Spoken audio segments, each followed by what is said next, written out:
Okay, hello. So thank you for the introduction.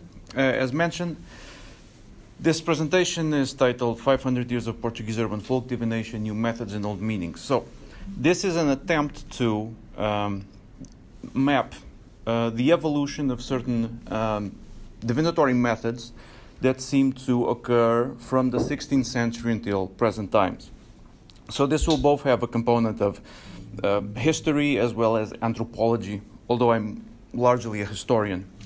So now to get into this, during my work as a PhD student working on the history of Portuguese magic, I have managed to identify what appears to be a consistent style of folk magic happening in Portuguese urban centers, what can be called urban folk magic. Now, truth be said, this style of folk magic cannot be isolated to the Portuguese case, as it is easily perceivable also in the country that today we call Spain, as well as South America. So it's more accurately referred to Ibero-American urban folk magic. Now, I'm going to stick with the Portuguese because all the documents I'm going to quote are from Portugal, so let's just keep it simple. Now, as a style of folk magic, the main preoccupations here are manipulation through sexual and domination magic, bodily protection, and divination, particularly to determine the thoughts, wills, and locations of individuals. Now, particularities about this style of folk magic is that it is overwhelmingly dominated by women. Women were the main participants in it. And not just women, but socially vulnerable women. Prostitutes, widows, immigrants, the wives of sailors. Another aspect is that this style of folk magic cannot be looked at as isolated from the dominant religion of these areas. Cosmologically speaking, this style of folk magic exists within a Catholic cosmos. As such, it functions through a method of intermediation, be it with saints in heaven, souls in purgatory, and demons in hell. Saints and souls are mostly called upon for bodily protection, divination, and domination. Saints and devils for overwhelmingly domination and occasionally divination. Now, since we're focusing on divination, there are several forms of divination that are detected here. Petitions to the souls, which are requests of information for souls in purgatory in exchange for prayers. Something called seeking voices, which is an incantation that you say, and then you place yourself by your window, and random words that you hear from the street supposedly contain the answer you're looking for. Or hydromancy, or dreams, which is usually done by petitioning either Saint Anne or Saint Helen. Coscinomancy, or the use of a sieve, done by petitioning St. Peter and Paul, which isn't uncommon. Peter and Paul are usually the saints used in other areas of Europe for this particular type of divination. And cartomancy, which in the Portuguese case is rather rare, although I've read a number of Spanish authors, and cartomancy seems to be the most dominant form of divination over there. And in truth, the Portuguese cases I have found are usually associated with Castilian immigrants. So it's something that appears in Castile and then gradually travels to Portugal via immigration. Now, there are two further styles of divination that I want to focus on. The first is hydromancy, which is done by petitioning Saint Cyprian of Antioch. Saint Cyprian of Antioch, first of all, is a fictional character. The story of Saint Cyprian appears around the 4th century in three texts, which are basically Christian polemical texts. They tell the story of Cyprian, who was this pagan sorcerer who converts to Christianity and then is martyred. The story of Saint Cyprian then gets distributed throughout Europe and the West at large through collections of lives of the saints, such as the Flor Sanctorum or the Golden Legend. And he becomes an ambiguous character, as he can be petitioned for protection against magic, but also as somebody that can help a magician practice magic. Saint Cyprian gains particular footholds in certain geographical regions, such as Scandinavia and the Iberian Peninsula.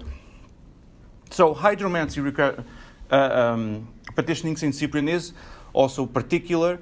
The technique is not too complicated, and it seems to be focused on the determination of the well-being and location of seafaring travelers, which in the Portuguese early modern period would be very relevant because of its transatlantic empire.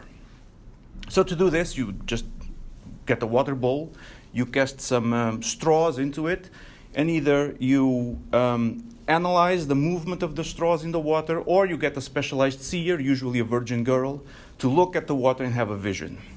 This divination is usually accompanied by a specific incantation. Now, as this is a style of folk magic, these incantations have a great many varieties and variations, but they are all thematically coherent. This is one of them. Lord Saint Cyprian, Bishop and Archbishop, Confessor of my Lord Jesus Christ, through the sea thou roam, 9 lots in the sea thou cast. These 9 lots are usually the number of straws that you're supposed to cast into the water. If good thou cast them, better thou pick them. I ask thee, blessed saint, by thy sanctity and by the virginity of this girl, this is the specialized seer, that thou shows us in these clear and white waters, all which may be asked and may be true. Now, let's keep this in mind because this will be useful. Now, the second form of divination I want to talk about is Favomancy, or divination using fava beans. This is, from my investigation, probably the most popular form of divination in early modern Portugal.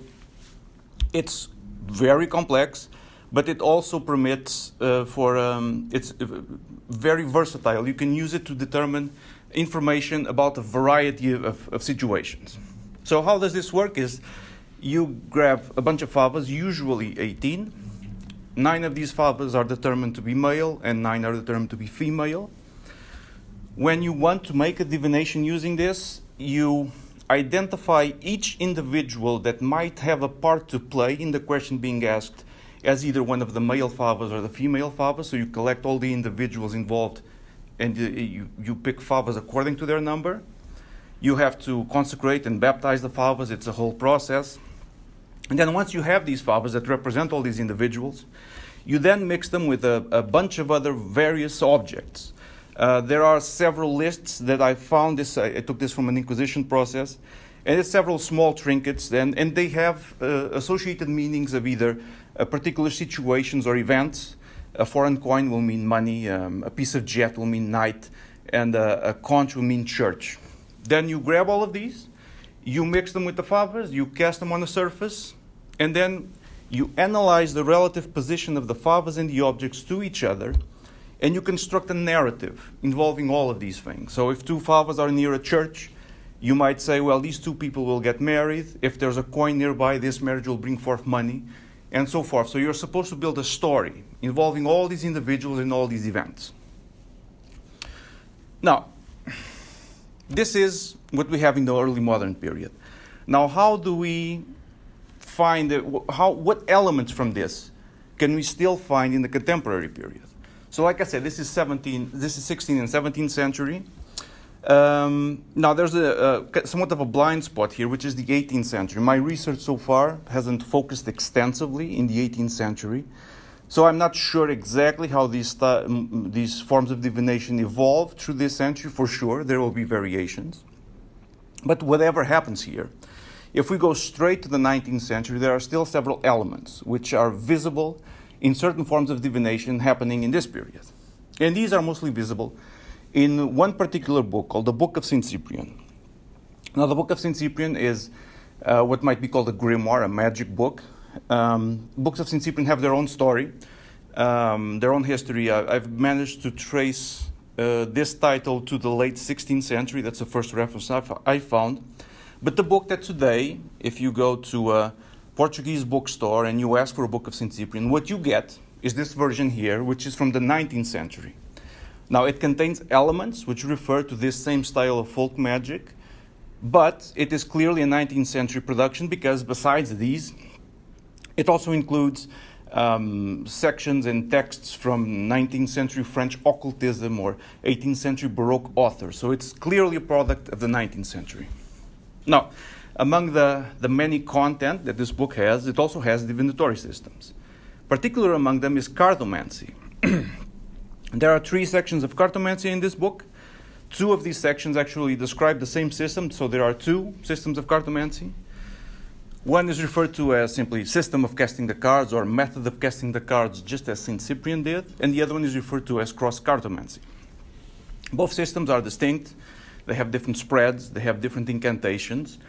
But overall, when it comes to the meanings of the cards, they are pretty, while the exact significances of the cards are still somewhat different, they still fit the same divinatory pattern.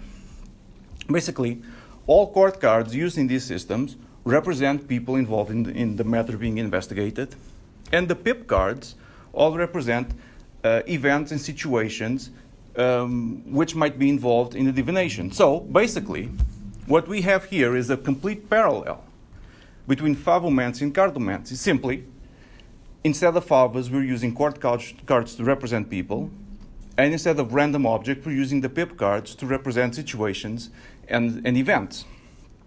So, this by itself strongly suggests some form of continuity happening between these two systems. And not only this, but in fact, when you are reading the Cartomancy, you are equally supposed to construct a narrative involving all of these events and all of these people. So basically, it is the same system, but you're simply substituting one form of object by another. Not only this, but one of these Cartomancy systems, when a particular set of cards appears, it's called the book refers to this as a novelty, which is something that stops the reading, and you are supposed to say an incantation and make a different spread. The incantation that you're supposed to say is this: cards by the power of Saint Cyprian, who 7 years in the sea roamed, and 7 lugs for his divine wife he cast, tell me if this man is keeping himself faithful and loyal to this woman. Which is basically a thematically coherent incantation as Saint Cyprian Hydromancy of the 17th century. Saint Cyprian, which is exactly the same Cyprian that gives the title Book of Saint Cyprian to the Book of Saint Cyprian. So whatever happens in the 18th century, what we get is that Hydromancy and Favomancy somehow get mixed up with Cartomancy, and they get published in the 19th century. Now, what happens after the 19th century? After the Book of St. Cyprian gets published, it basically establishes itself as basically the canon of magic in Portugal. And from that moment on, you have several other publications that basically reprint the content of the Book of St. Cyprian. Some of these are periodicals or magically themed almanacs. These are a few of them: the Almanac of Antimonica, or the Almanac of Antimonica and Antimichaela, and the True Almanac of St. Cyprian. While, by and large, most of these almanacs are simply republications of sections of the Book of St. Cyprian, as time goes by, and these are yearly publications, they tend to offer new content or variations on the procedures in the Book of St. Cyprian. And among these variations, they also present variations on these systems of cartomancy. Now, these variations aren't too dramatic. You have different spreads, different incantations, different ways of reading the cards. But overall, the same distinction is applied, that court cards mean people, pip cards mean events and objects. Out of these whole publications, the only divinatory system that breaks away from this pattern is one, unfortunately no illustration. It's a divinatory system involving dice, but it's basically still the same system. It removes the presence of other individuals, so this is a divinatory system that the practitioner is supposed to perform solely for himself. And the several combinations of numbers that 2 dice can give you then also give you situations, objects, and events. So it's basically the same divinatory system that you're supposed to construct a story, but solely about yourself. Now, the 21st century. Now, this is where this gets complicated, but it gets complicated for very specific reasons. In 2014, the Portuguese Book of St. Cyprian gets translated and published in English, becoming available to an international readership. Now, the reason why this is complicated is because I did this translation. This was done. When I did this translation, I was a very bored PhD student of experimental physics. I did not know I would be giving this talk. So I thought this was a one-off, but turns out then I dropped my previous career and started a new one. So this got published. 2014 by Hadean Press. A few years later, a Brazilian author, Humberto Maggi, published his own version of the Book of St. Cyprian, which besides the Portuguese material also contains material from a few Spanish versions of the Book of St. Cyprian, published by Nephilim Press. And then, because I don't like to be shown up, I published in 2019 a follow-up to my book of St. Cyprian called Opuscula Cypriani, which is basically every St. Cyprian literature and material I found besides the book of St. Cyprian, such as the almanacs. Now, all of this is now available to the international readership and to several professional and amateur diviners. It appears that the systems of cartomancy described in the book of St. Cyprian have indeed caught the attention of a significant number of professionals. And if you do a search online, you can actually find several people discussing these systems of cartomancy. And this is one such site, the Natalia Lee. Natalia Lee is a professional diviner from Puerto Rico. She pays considerable attention to the systems of cartomancy present in the books of St. Cyprian. Her site has several essays with her own musings and her own ideas of these systems and how they work. There are other sites, and there used to be a few YouTube videos. The YouTube video somehow disappeared. The other sites, I didn't get permission to publish the images, so I don't. Natalia gave me her permission, so that's what we get. And then after this, once again, Hadean Press, Erzbeth Barthold, who is actually the owner of Hadean Press, who published the St. Cyprian translation, she came up with published a pamphlet called Cyprianic Cartomancy, which is her own take and her own interpretation of the two cartomancy systems present in the book. She mixes both of them to create a new cartomancy system. So this is a new innovation. And lastly, this was recently announced still by Hadean Press. Natalia Lee, the same whose website we just saw, just announced something called St. Cyprian's Deck of Cards, which is a specialized deck to use in Cyprian cartomancy, inspired by the systems in the book. This is upcoming. It should be published before the end of the year. Now, conclusions. There isn't much of a conclusion I can give. This is basically a story. In the early modern period, there was a system of magic in Portugal. Within the system of magic, there were systems of divination. Particularly interesting were hydromancy and favomancy. By whatever means this happened, these two systems get tangled up with cartomancy and get published in the 19th century in the Book of St. Cyprian. The Book of St. Cyprian gets translated into English. International readership of interested diviners picks them up, and now they are making their own variations on this system. So this is a continuous story from the 16th century until right now, and it's still happening today. Thank you.